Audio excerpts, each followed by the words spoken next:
Mr. President, friends, it gives me enormous pleasure to welcome President Enrique Peña Nieto back to Davos, and it's actually the first time I have the honor to welcome you as the President of Mexico. You were taking office just about 14 months ago, but it's not your first time in Davos. We had all an opportunity to see you here as one of our young global leaders, and as you see, our young global leaders can really make it. They cannot make it only to the President, they can make also an excellent President, because when I look, Mr. President, what you have done in just 14 months in terms of reforms, I don't have to mention them all, you will do it yourself, but fiscal reform, educational reform, labor reform, energy reform, and I could go on. It's remarkable. And you are here today to talk about those achievements and also to tell us what is in your mind to make Mexico a great country in terms of economics, but in terms also of its geopolitical situation and positioning. Mr. President, the floor is yours.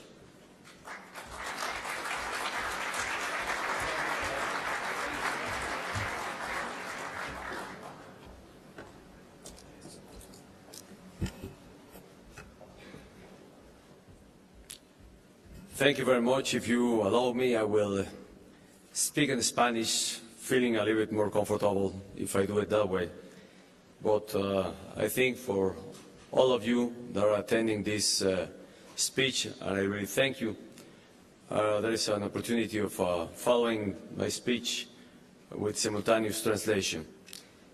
Mr. Schwab, muchísimas gracias por esta gran oportunidad de poder compartir con este auditorio y con quienes atienden este encuentro, el Foro Económico de Davos, una vez más, lo que está ocurriendo en México, hablar con gran orgullo de mi país y hacerlo por primera vez en este foro en mi carácter de presidente de México. Es esta la cuarta ocasión que tengo oportunidad de estar aquí y ahora, bajo esta responsabilidad, el poder hablar de mi país y de lo que se ha logrado y de lo que se ha avanzado, especialmente a partir de que asumimos la responsabilidad al frente del Ejecutivo Federal. Para hacerlo me gustaría compartir con ustedes algunos puntos relevantes y aunque son muy conocidos de varios, me parece importante solo compartir algunos acentos importantes de lo que hoy es México. Primero, México es un país democrático. México es un país que día a día ha venido consolidando su democracia. Pocos son los países que pueden decir que en los últimos 80 años han tenido una transición democrática, relevo institucional cada 6 años en la titularidad de la Presidencia de la República de manera ordenada y de manera pacífica. Y en México, precisamente, podemos ufanarnos, presumir que somos un país con instituciones democráticas, con una sociedad democrática diversa y plural y que ha permitido tener este periodo de estabilidad política durante 80 años. México es la segunda economía más importante de América Latina, la 14ª del mundo, y estamos además en una plataforma, hemos venido construyendo una plataforma para descollar y crecer económicamente en los próximos años. Hoy en día México es un país con una gran estabilidad macroeconómica, tiene finanzas públicas sanas y quizá la mejor manera de poder decir o de poder acreditar esta afirmación es compartiendo con ustedes dos datos relevantes. Primero, el nivel de deuda de nuestro país, que es de 38.7% con respecto del Producto Interno Bruto, que es menor al que tienen otros países de mayor desarrollo, una política monetaria autónoma conducida por el Banco Central de nuestro país, que tiene autonomía plena, y tenemos además un sistema financiero robusto, con niveles de capitalización del orden de 16.1%, que sin duda está por encima del promedio de los países de la OECD o de los países miembros del G20. México, hay que decirlo, es un país predominantemente joven y, en consecuencia, con oportunidad de tener una planta productiva y crecimiento económico en los próximos años. El promedio de edad de nuestra población es de 27 años, en tanto que la de otros países es considerablemente mayor a este promedio de edad, incluso por encima de 40 o de 45 años. México es un país que se ha venido consolidando como un país líder en manufacturas avanzadas de alta tecnología. Lo mismo en la industria automotriz, en la industria electrónica, en la industria aeroespacial, en donde sin duda hemos venido avanzando y hemos logrado una diferenciación con otras naciones de manera relevante en cuanto a nuestras capacidades. Somos un país que además, año con año, ha preparado a jóvenes para incorporarse al mercado laboral. 100,000 jóvenes, 100,000 estudiantes de ingeniería egresan de nuestras universidades y tecnológicos cada año. Somos un país abierto al mundo. Somos un país promotor de libre comercio. Somos una de las economías más abiertas al mundo. Participamos en distintos acuerdos de libre comercio que nos permiten accesar a un mercado de más de 1.100 millones de consumidores. Tenemos un amplio y vasto territorio. De hecho, somos el territorio número 14 en el mundo. Y es un país, el nuestro, comprometido con el Estado de Derecho, con crear condiciones para la seguridad y certidumbre jurídica de quienes viven en nuestro país y de quienes ven en México un destino ideal y óptimo para hacer prosperar sus inversiones. Es a partir de esta condición que quiero brevemente referirles lo que significó para México el año 2013.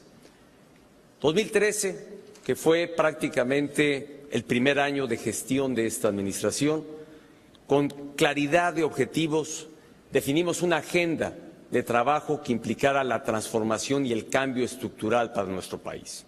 A partir de reconocer que nuestra economía no había venido creciendo lo suficiente para detonar los empleos y las oportunidades de desarrollo para todos los mexicanos.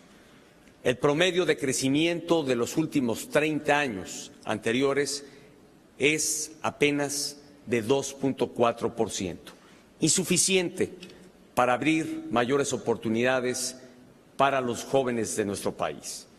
Por eso es que emprendimos una agenda de transformaciones, de cambios estructurales, a los que habré de referirme y sobre todo compartir con ustedes de manera muy breve para qué se han hecho estos cambios, no sin antes acreditar y reconocer que todo esto ha sido posible en un clima de pluralidad política, de diversidad política, en la que no hay partido político que tenga hegemonía en el Congreso, sino que en este ambiente plural se ha dado un paso importante para acreditar que en democracia pueda haber civilidad y madurez política. Y eso es lo que ha ocurrido en México.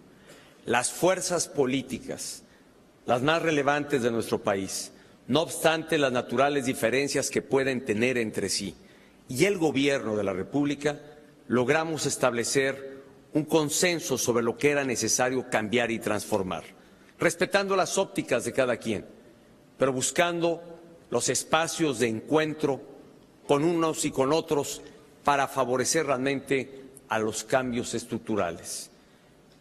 A eso dio lugar precisamente lo que en México se ha denominado el Pacto por México, que es la voluntad manifiesta de las fuerzas políticas y del Gobierno de la República para emprender el cambio y la transformación de nuestro país y dejar de posponer por más tiempo los grandes cambios que requería nuestro andamiaje institucional.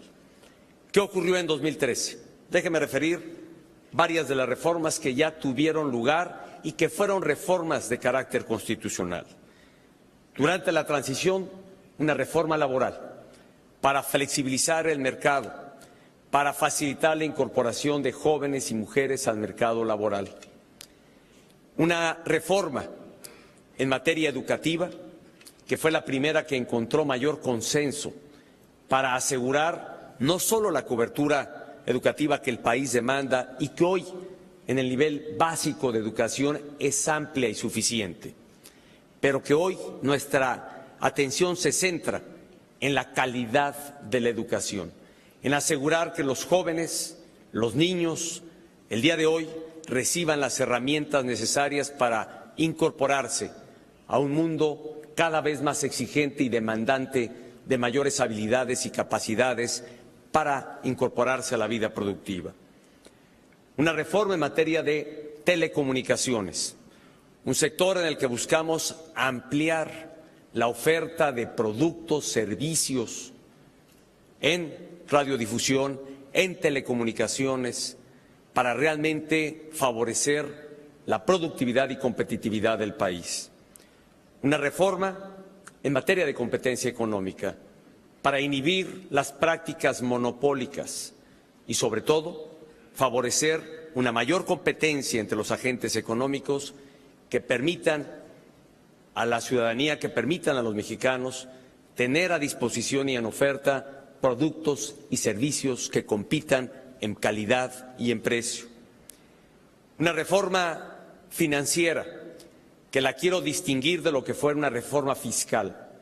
La reforma financiera tiene por propósito al sólido y robusto sistema financiero mexicano el que éste pueda extender los niveles de crédito para todos los mexicanos, para las pequeñas, medianas empresas, para cualquier ciudadano, para que puedan tener acceso a crédito y que éste sea más barato. Ese es el alcance de la reforma financiera, el alentar o incentivar al sistema financiero y a las instituciones del sector financiero para que puedan, con creatividad, desarrollar o diseñar productos y servicios que compitan entre sí y que favorezcan el desarrollo económico de nuestro país. Una reforma hacendaria o fiscal, que es una reforma que ha tenido por propósito darle al Estado mexicano mayor capacidad financiera para poder atender la demanda social, para poder hacer frente a los grandes retos que tiene en distintos ámbitos, el de la seguridad, el de la infraestructura, el de la salud, el de la educación, y al mismo tiempo tener una menor dependencia de los ingresos petroleros, a la par de alcanzar un régimen fiscal de mayor simplicidad y que sobre todo incentive también la formalidad de la economía. Y finalmente, en el ámbito de la economía, una reforma energética que abordó un tema sensible y que no había sido tocado en los últimos 50 años. Un tema que sin duda demanda o era necesidad a la demanda de México de contar con mayor capacidad energética, de poder realmente darle una mayor potencialidad a la explotación de sus recursos energéticos en beneficio de los mexicanos. La reforma energética precisa la propiedad de los hidrocarburos para el Estado mexicano, para todos los mexicanos, pero establece varias modalidades distintas para poder explorar, explotar y refinar los recursos petroleros, los hidrocarburos, lo cual posibilitará que realmente podamos tener insumos energéticos más baratos y, en consecuencia, nuestro país sea más competitivo. Y más cuando advertimos que el mundo, la geografía energética del mundo, se está modificando y México no podía quedarse a la saga. México tenía que modernizar y actualizar su marco legal precisamente para asegurar soberanía energética y contar con insumos energéticos más baratos y sobre todo para comprometernos y trabajar en la ruta de generar energía limpia, energía verde. Ese es el alcance de la reforma energética que se logró durante el 2013. A ello no podría omitir también hablar de dos cambios estructurales que se han tenido en el ámbito político. En materia de política electoral, que sin duda está orientado esta reforma a consolidar aún más nuestro régimen político y nuestra democracia, y una reforma en materia de transparencia, para que todos los niveles de gobierno y los tres poderes del Estado mexicano estén obligados a la rendición de cuentas. Estas son las reformas que han tenido lugar en 2013.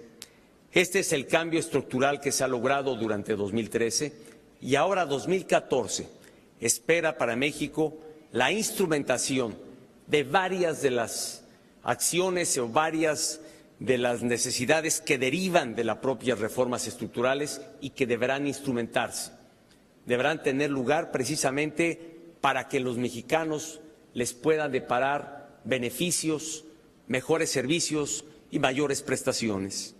Ese es el reto que tiene el gobierno durante el 2014, trabajar con eficacia para la debida instrumentación de las reformas que se lograron en 2013 y continuar con la etapa siguiente de varias de las reformas constitucionales que ya tuvieron lugar y de las que derivará una legislación secundaria y de la que habremos de ocuparnos. Es así como concluyo esta breve, espero haberlo sido breve, intervención introductoria, señalando que México es un país que se está moviendo, que se está transformando en democracia, que somos un país democrático y cada vez más democrático, y que la democracia ha dado el espacio en un clima de madurez política para mover y transformar a México. Y estamos prestos y preparados para realmente acometer los retos que impone el siglo XXI, estar a la altura de los mismos retos y sobre todo lograr que México descolle, que México pueda tener desarrollo económico para la generación de empleos y desarrollo social, para que realmente las oportunidades se extiendan a lo largo y ancho del territorio nacional y haya mejores condiciones para todos los mexicanos. Gracias por esta oportunidad de hablarles de México y la invitación para que cada uno de ustedes, varios que conocen de nuestra realidad y quienes no, que vivan la experiencia para que conozcan y realmente acrediten lo que ha afirmado de lo mucho que México tiene que ofrecer al mundo. Muchas gracias.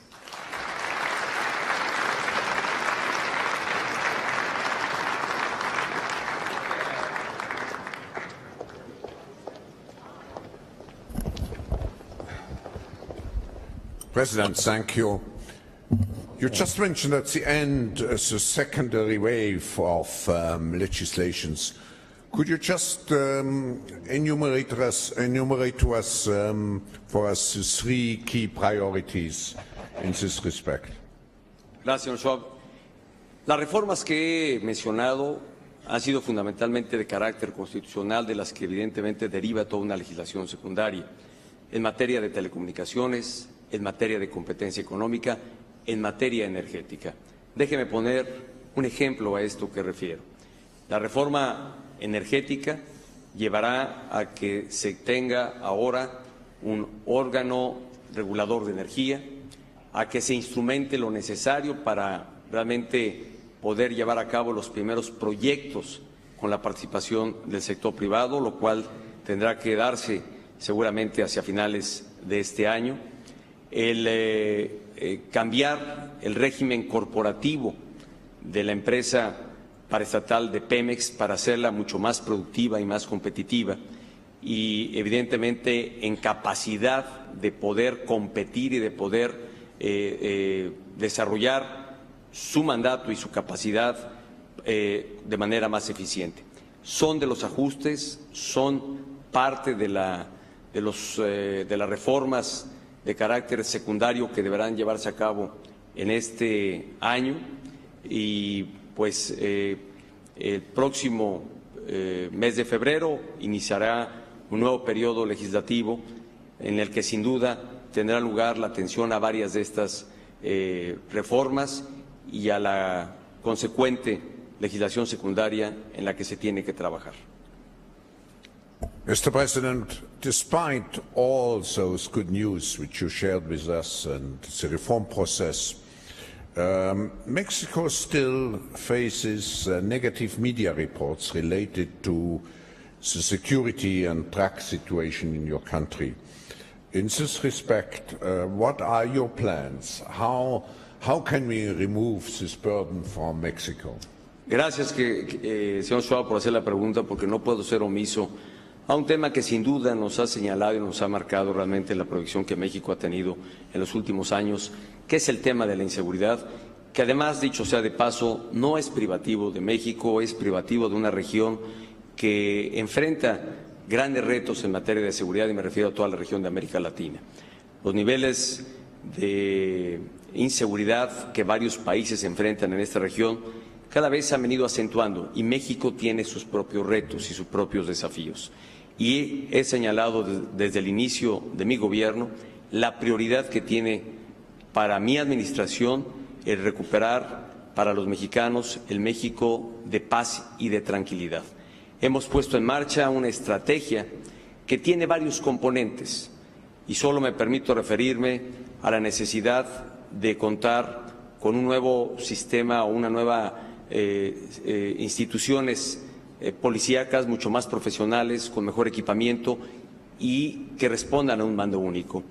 Un nuevo sistema de justicia penal que se ha venido instrumentando de forma gradual y que tiene por fecha última el año 2016 para entrar de lleno a un nuevo sistema de justicia penal que será oral y que sin duda hará o facilitará realmente el que se aplique de manera más ágil y rápida la justicia en nuestro país y evitemos lo que sin duda es una de las deficiencias, que es el combate a la impunidad, una de las deficiencias de nuestro sistema de justicia. El contar ahora a partir de la reforma política como una de las estructurales a las que hice referencia, tener una Fiscalía General de la República con autonomía, lo cual también le dará mayores capacidades para combatir al crimen organizado y la comisión de cualquier delito. En esta materia, sin duda, hay un desafío, hay un reto que estamos enfrentando y estamos instrumentando una estrategia. Hoy puedo adelantar que sin que esto suene a una afirmación triunfalista, sí podemos observar a un año de distancia, a un año o 2 meses de distancia, el que ha habido avances, ha habido una disminución real en el número de homicidios que se cometen en nuestro país, una disminución de prácticamente el 30% de homicidios vinculados al crimen organizado, lo cual nos resulta alentador, pero todavía con camino por andar para asegurar realmente las condiciones de seguridad y de tranquilidad que demanda México. In the last weeks, we had particularly reports about the self-defense groups and how to be integrated into your security mechanism or not integrated. Would you care to say some words about that? Este es un tema y qué bueno que lo aborda, porque era parte de la respuesta extendida que quería hacer al tema de seguridad. Entre los temas, o más bien entre la política que estamos siguiendo, hemos regionalizado la forma de atender el problema de la inseguridad para atender la problemática específica de las distintas regiones y entidades de nuestro país. El caso muy señalado recientemente y particular de Michoacán, en donde se ubica o ha habido presencia de grupos denominados de autodefensa y algunos de ellos que genuinamente se han organizado para defenderse de la incursión del crimen organizado. Ante esto, el Estado ha reaccionado, primero, convocando a aquellos que genuinamente quieran participar en las tareas de seguridad, que lo hagan atendiendo a los principios y a la formalidad que prevé la ley, cumpliendo los requisitos de ley para ser parte de los cuerpos de seguridad.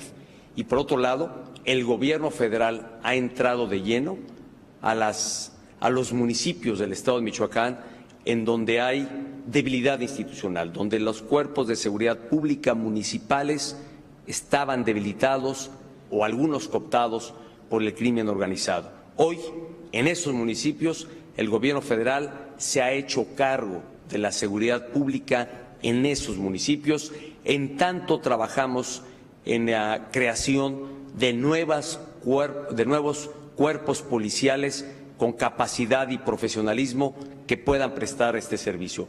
Hemos tenido experiencias exitosas en donde esto ha ocurrido y que habla de los resultados alentadores en entidades o en ciudades que en el pasado reciente tenían cifras de inseguridad alarmantes y que hoy la realidad es otra.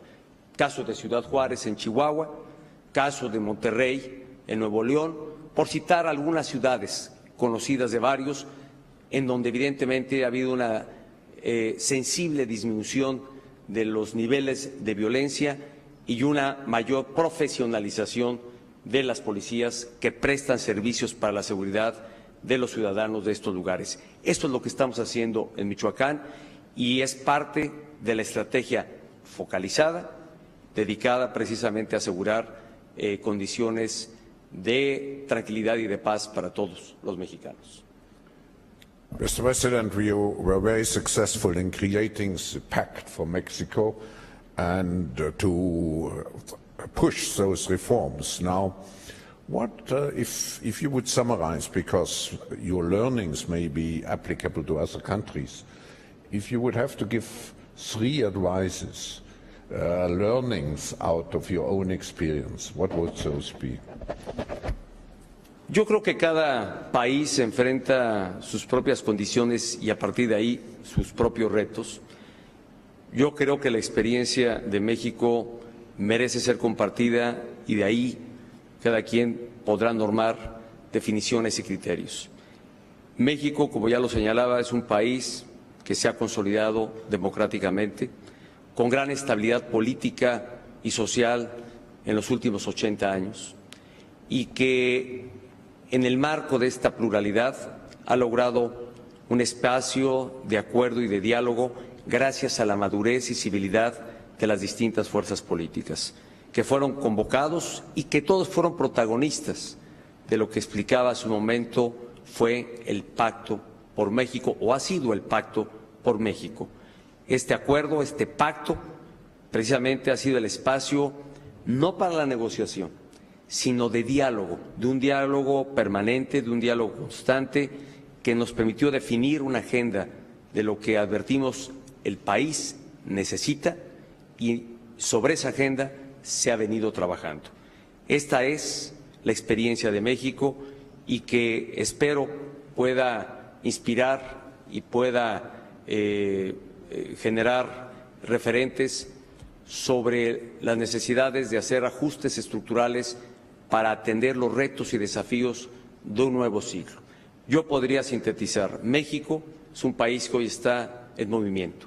México es un país que está dando pasos para su transformación interna, para volverse más dinámico y estar a la altura realmente de insertarse en el mundo global de alta exigencia, de alta demanda, de gran competencia y en donde México no se quiere quedar atrás. México quiere ser parte importante, actor relevante de esta transformación mundial y está haciendo los ajustes propios y necesarios para tener esta incorporación de manera eficaz y sobre todo deparando para los mexicanos mayores beneficios y mayores oportunidades para todos los ciudadanos. But Mr. President, I think it needs also, in addition, 3 other elements which you incorporate. It needs vision, dedication and courage.